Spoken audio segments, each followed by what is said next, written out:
ఈ లోకంలో వెలకట్టలేని ప్రేమంటూ ఉందంటే ఒక అమ్మ ప్రేమ మాత్రమే. అమ్మ ఎప్పుడు మన గురించే ఆలోచిస్తా ఉంటది. ఎప్పుడు మన గురించే బతుకుతది. మనము తన కడుపులో ఎప్పుడైతే పడతామో అప్పటినుంచి ఆ క్షణం నుంచి మనం చచ్చేంత వరకు అమ్మ మన గురించే ఆలోచిస్తానే ఉంటది. "ఏందమ్మా ఎప్పుడు ఏం ఆలోచిస్తావు" అని అంటుండే.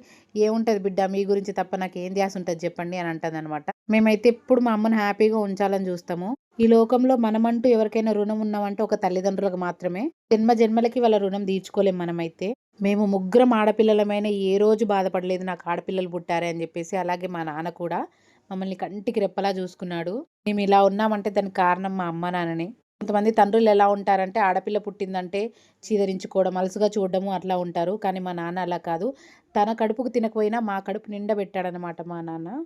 నిజంగా ఇలాంటి తల్లిదండ్రులు దొరకడం మా అదృష్టం. ఏ జన్మలో ఏం పుణ్యం చేసుకున్నామో ఇలాంటి తల్లిదండ్రులు మాకు జన్మనిచ్చారు. వాళ్ళకి మనం ఎక్కువ ఏం చేయాల్సిన అవసరం లేదు. వాళ్ళ రుణం తీర్చుకోవాలంటే వాళ్ళు జీవితాంతం వాళ్ళని మంచిగా చూసుకోవడం ఒకటే. హ్యాపీగా ఉన్నన్ని రోజులు హ్యాపీగా చూసుకోవడం. ఐ హోప్ మీ అందరికి ఈ వీడియో నచ్చిందని అనుకుంటున్నాను. ఏమైనా తప్పుగా మాట్లాడితే క్షమించండి. అమ్మ గురించి ఎన్ని మాటలు చెప్పినా తక్కువే అనిపిస్తది. వీడియో మీ అందరికి నచ్చిందని అనుకుంటున్నాను.